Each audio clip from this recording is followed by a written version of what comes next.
কবর প্রতিদিন ডাক দিয়ে বলে আনা বাইতুদ দুধ। প্রত্যেকের কবর প্রত্যেককে ডেকে বলে, ও আল্লাহর বান্দা, জানো আমি পোকামাকড়ের ঘর, পোকামাকড়ের ঘর। তুমি তো সেই বান্দা যে একটা মশা কানের পাশ দিয়ে উড়ে গেলে তোমার ঘুম বন্ধ হয়ে যায়, চোখ মিলে যায়। একটা মশার গুনগুন আওয়াজ সহ্য করতে পারো না।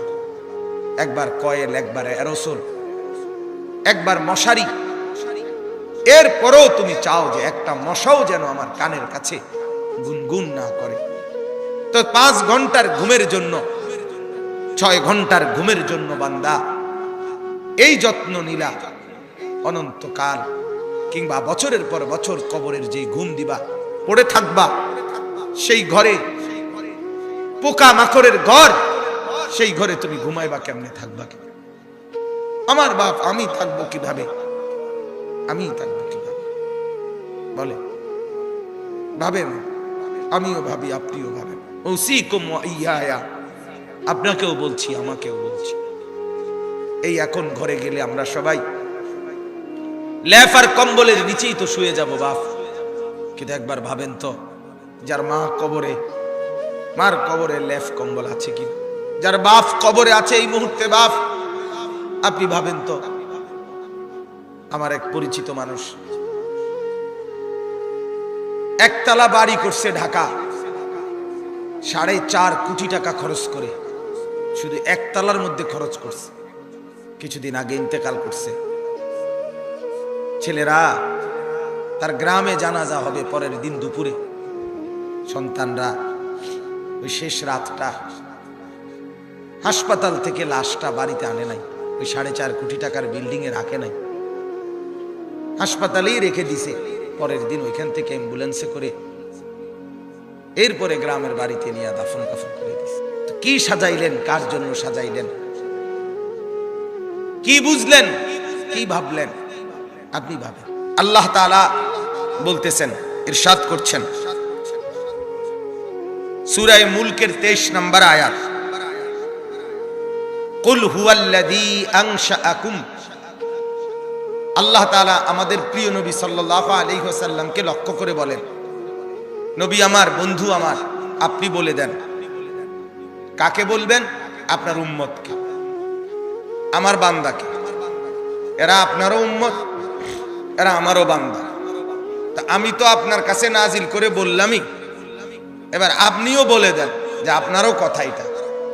তো যখন আপনার বান্দা, আমার বান্দা বুঝবে যে এই কথাটা আল্লাহরও কথা, আমার রসুলেরও কথা, তো এরপরে তার আর প্রত্যাখ্যান করার সাহস হবে না, হিম্মত হবে না। কারণ আমি প্রত্যাখ্যান করব কেন? আমি মুসলমান, আমি মুমিন, আমি আল্লাহর কথা ফিরিয়ে দেই কিভাবে? আমি রাসূলুল্লাহ সাল্লাল্লাহু আলাইহি সাল্লামের কথা ফিরাইয়া দেই কিভাবে? আর ফিরাইয়া দিলে আমি মুমিন থাকি কিভাবে? কথা বলেন বাপ। এই পৃথিবীতে ইনসাফের দাবি, বিবেকের দাবি আমরা যারা মুসলমান পরিচয় দেই, আমাদের জিন্দেগির সবচেয়ে বড় দাবি হলো আমাদের জন্য উচিত আল্লাহ এবং তার রাসূলের কথাকে গ্রহণ করা। কিন্তু বড় আফসোসের ব্যাপার হলো আমি আপনি সবাই সবচেয়ে বেশি প্রত্যাখ্যান করি আল্লাহ এবং রাসূলের কথা। সামান্য থেকে সামান্য ব্যক্তির কথাও এক ডাক্তার বলে দিছে বাঁচতে হলে আর কোনোদিন মিষ্টি খাওয়া যাবে না, 30 বছরের জন্য মিষ্টি খাওয়া ছেড়ে দিছে। এক ডাক্তার বলে দিছে বাঁচতে হলে আর চিনি দিয়ে চা খাওয়া যাবে না, আজীবনের জন্য ছেড়ে দিছে। আমাকে বাঁচতে হবে। তাহলে আপনাকে যদি শুধু হায়াতে বাঁচতে হয়, আপনাকে তো জাহান্নাম থেকেও বাঁচতে হবে। কথা বলেন না কেন? দুনিয়াতে যেরকম আপনি চাচ্ছেন আমাকে বাঁচতেই হবে, অতএব কষ্ট হলেও মিষ্টি খানা ছেড়ে দিলাম, চিনি খাওয়া ছেড়ে দিলাম, তা আপনি কষ্ট হলেও আপনাকে তো জাহান্নামের আগুন থেকেও বাঁচতে হবে বাপ। তো সেই জাহান্নামের আগুন থেকে বাঁচতে হলে আল্লাহ এবং তার রাসূলের নিষেধগুলোও তো ছেড়ে দেওয়া উচিত, গুনাহ তো ছেড়ে দেওয়া উচিত বাপ। আফসোসের বিষয়, একই ব্যক্তি নিজের এই সাইড বোঝে, ওই সাইড বোঝে না। এটা কি বোকা? এটা তো বোকা ছাড়া আর কিছু না বাপ। আল্লাহ তাআলা বলেন, বান্দা তোমরা তো ভালোই বুঝেছ দুনিয়ার জীবনের উপরের অংশ, কিন্তু তোমরা ভুলে তো গেছো তোমাদের আখিরাত। আখিরাত আমি বলি অনেক সময় উদাহরণ দিয়ে, এই যে এই কাগজটা 4 কালারের, এটার এই পৃষ্ঠাটার মধ্যে দেখেন তো অনেক ডিজাইন করছে, অনেক ডিজাইন, 4 কালারের ডিজাইন, চমৎকার করে এই পিঠ সাজাইছে, কিন্তু এই পিঠ খালি, এই পিঠেতে কোনো কিছুই না, সাজগোজ।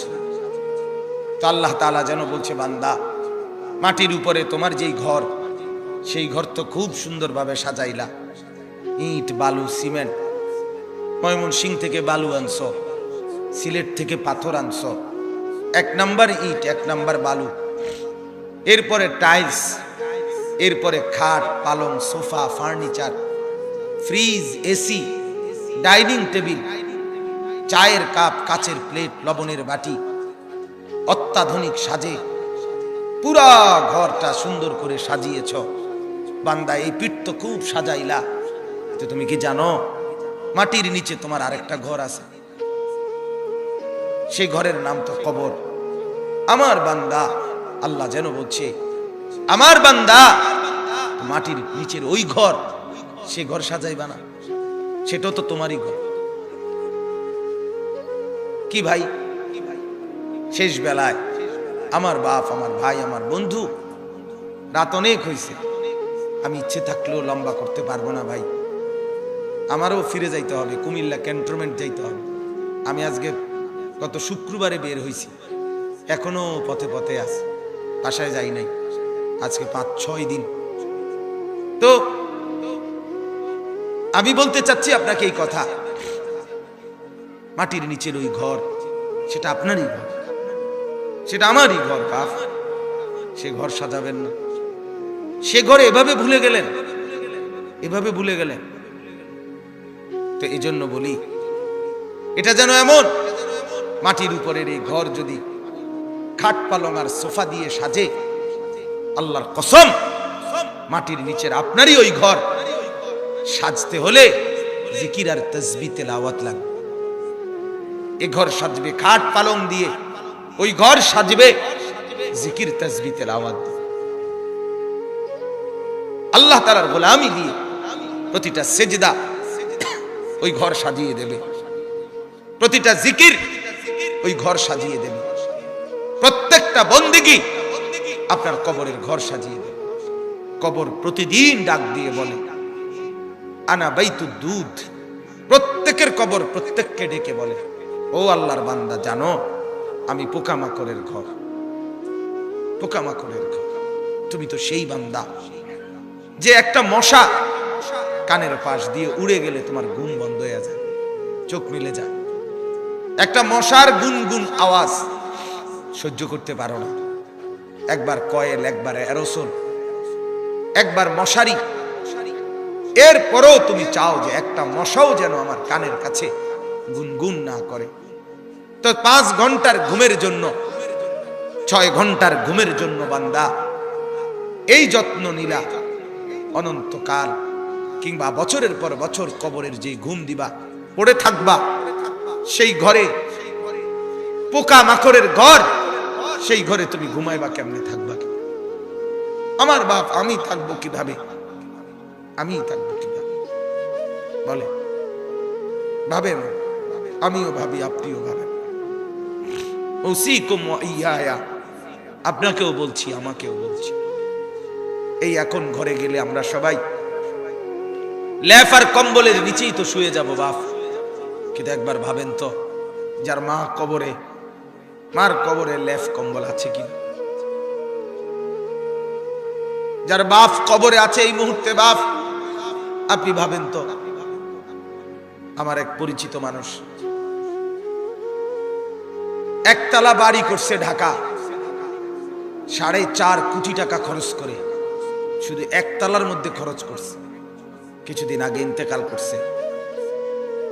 ছেলেরা, তার গ্রামে জানাজা হবে পরের দিন দুপুরে। সন্তানরা ওই শেষ রাতটা হাসপাতাল থেকে লাশটা বাড়িতে আনে নাই, ওই 4.5 কোটি টাকার বিল্ডিং এ রাখে নাই, হাসপাতালেই রেখে দিছে। পরের দিন ওইখান থেকে অ্যাম্বুলেন্সে করে এরপরে গ্রামের বাড়িতে নিয়ে দাফন কাফন করে দিছে।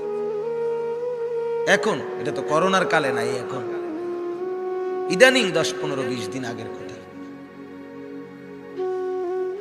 কি সাজাইলেন, কার জন্য সাজাইলেন, কি বুঝলেন, কি ভাবলেন? আপনি ভাবেন। এজন্য কবর প্রতিদিন বলে, বান্দা তুমি কেমনে থাকবা?